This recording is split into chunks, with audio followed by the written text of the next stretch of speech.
Hi, ladies and gentlemen. My name is Jack Woodcock. I'm one of the original founders of the Berkshire Hathaway Company here in Las Vegas.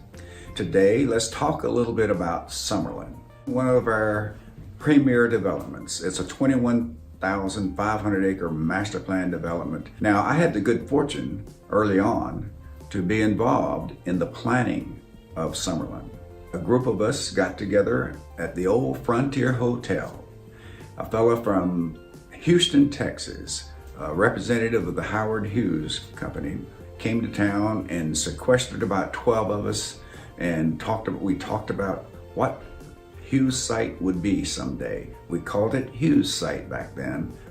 And then later on, it was renamed to Summerlin because that was Howard Hughes' grandmother's name.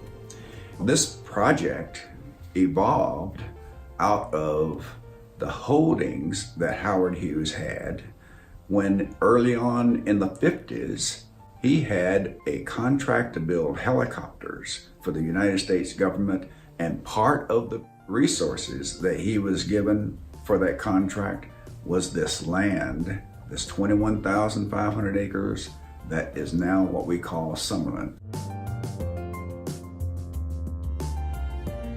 Now, when we all got together to talk about how we're going to develop Summerlin, we talked about bringing builders in from outside the area. And one of the first to come into the area was Del Webb, a builder that had made a good name for themselves and developed their reputation down in the Phoenix area. So they built the very first Sun City development in Nevada, up in the northern part of Summerlin.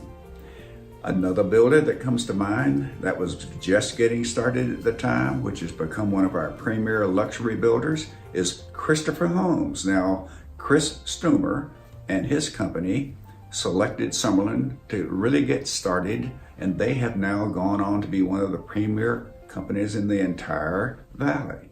Summerlin was so far up in the west part of town. So that was one of the first areas that we developed roundabouts. Those were originally designed to keep traffic flowing without the need for power. The public realized how functional a roundabout could be. Those roundabouts were left there, and those are some of the more significant ways of getting traffic directed in the entire Summerlin area. Isn't it amazing how things have evolved?